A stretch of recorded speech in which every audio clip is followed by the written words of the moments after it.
کہ قبر کے اندر انسان کو دکھایا جاتا ہے اگر انسان نیک ہے، اللہ کے لیے اوپر زندگی کو جی کے گیا ہے، اللہ کے لیے سیکریفائس کر کے گیا ہے، اللہ کو راضی کرنے کی جتنی کوشش کر سکتا تھا وہ کوشش کر گیا، تو اللہ اس کو روز قبر میں دکھاتے ہیں، یہ دیکھو فائنل ڈے آف ججمنٹ کے بعد تم اس ٹھکانے پہ پہنچنے والے، میں تمہیں جنت دینے والا ہوں۔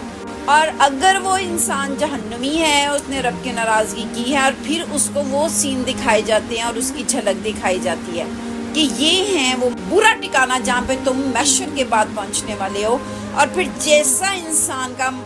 محشر کے بعد انجام ہونے والا ہوتا ہے ویسے ہی معاملات اللہ رب العزت قبر میں انسان کے ساتھ کرتے ہیں۔ اگر وہ نیک ہے تو اس کے لیے جنت کی کھڑکی کھول دی جاتی ہے، اور اگر وہ خدا نخواستہ جہنمی ہے تو پھر اس کے لیے جہنم کی گرم ہوا، صرف ہوا، جہنم میں جا کے سڑنا تو بہت دور کی بات ہے۔ 3,30,000 گنا بڑا سورج ہے زمین سے، اور 9,30,00,000 میل وہ دور ہے زمین سے۔ اتنا دور ہونے کے بعد، 9,30,00,000 میل دور ہونے کے بعد جب سورج چمکتا ہے تو نیچے گرمی کے ساتھ کیا حال ہوتا ہے ہمارا۔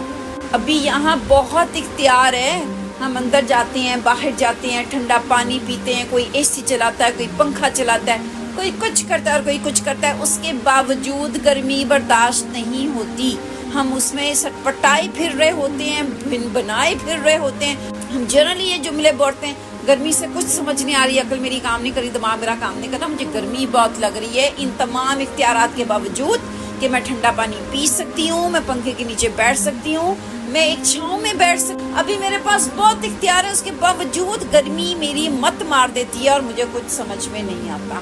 تو 6x6 کے ڈبے میں جب صرف کھڑکی کھلے گی تو کیا بنے گا؟ کبھی سوچے؟